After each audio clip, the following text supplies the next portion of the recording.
Les entreprises n'ont pas beaucoup de temps pour se former, il faut être efficace au maximum, rapidement. Donc on a mis au point un ensemble d'outils qui s'appelle le Manager Coach, qui apporte certes beaucoup d'outils, mais qui, avant tout, est la définition d'une nouvelle attitude, de quelque chose de complètement différent. Quand vous êtes manager, c'est une évidence. Vous distribuez des ordres, vous distribuez des plannings, des façons de faire, vous gérez. Quand vous êtes coach, c'est différent. Quand vous êtes coach, vous supportez votre équipe. Ce n'est pas le même rapport du tout. Le coach, quand il a une équipe sur le terrain, il est sur le banc et il est là avec l'équipe. Quoique des fois, ils sont sur le terrain, ils prennent des cartons aussi. Dans ce cas-là, il est censé être sur le bord et supporter son équipe, mais être présent. Et l'équipe joue moins bien si le coach n'est pas là. Quand le coach est présent et qu'il se centre, c'est une communion ensemble. Certes, il est référent, le coach. Certes, il est au-dessus. Certes, il est à part. Mais il fait partie de l'équipe. Et c'est cette attitude d'aller vers les autres, de ne pas être dans une position hiérarchique, bien qu'elle soit marquée, la position hiérarchique. L'attitude du coach est une attitude qui est tout dans l'approche, la façon de communiquer pour lever les problèmes. Donc, si je comprends bien, cette formation a été conçue pour répondre à une demande, non pas de créer des coachs qui sont extérieurs à l'entreprise et qui viennent, qui font leur tour de champ et qui s'en vont, mais pour venir insuffler dans l'entreprise une culture de développement de la compétence et de coaching. Totalement. OK. Donc, là-dessus, par rapport à ça, j'aimerais bien qu'il y ait la page précédente.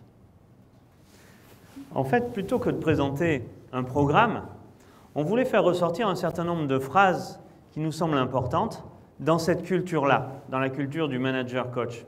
Et vous allez tout de suite retrouver en quoi ça, c'est congruent avec le discours qu'on a eu sur la partie PNL. Parce qu'en fait, ça va être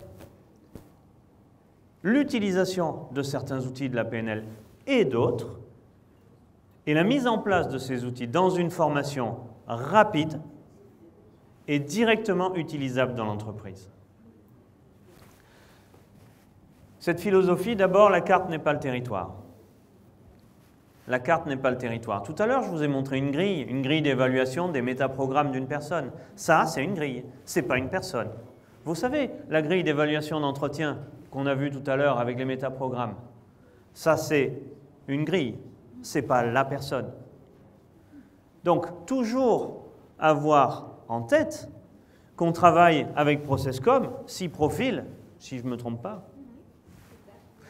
qu'on travaille avec n'importe quelle autre psychomodélisation, ne pas confondre la personne et ce qu'on a comme résultat de cet outil d'accélération. Trivial, hein, comme précision, trivial. Mais nous, tous les jours, on voit dans les entreprises des gens qui sont tellement tombés dans les outils qui vont donner les numéros de l'énéagramme, par exemple, qui est une autre psychomodélisation, aux gens qui croisent. Ah, toi, t'es un 7. Ah, bah, bienvenue au club. Il y en a là, pas loin. Et l'idée, la carte n'est pas le territoire, c'est tout ça, c'est des outils. Ça nous permet d'améliorer notre acuité, mais ce n'est pas la réalité. Parce qu'en fait, la réalité, on n'y a pas accès. Donc c'est un premier outil philosophique qui nous semble important de préciser. Ensuite, on ne peut pas ne pas communiquer. Que je sois devant vous, alors bon, vous avez compris que moi, je ne pouvais vraiment pas ne pas communiquer, mais même si je faisais rien et si je disais rien, et que vous me connaissiez, vous vous diriez, là, il n'est pas bien. Donc je vous donne une info. Quoi qu'on fasse, on donne une info. Vous apparaissez, vous donnez une info. Vous n'apparaissez pas, vous donnez une info quand même. Une question ? Non.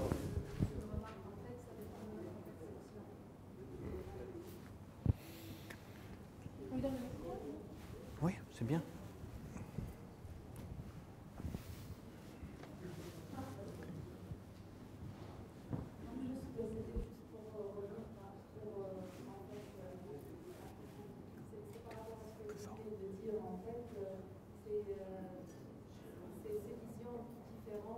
dépend principalement de notre perception du monde et des autres.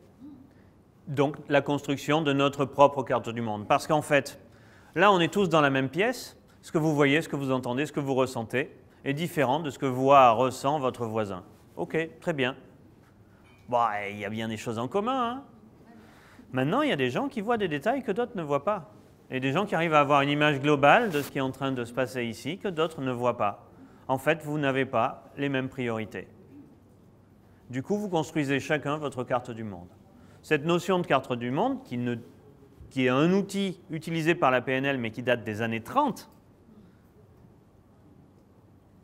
c'est une notion fondamentale, c'est une notion de base de tout notre travail.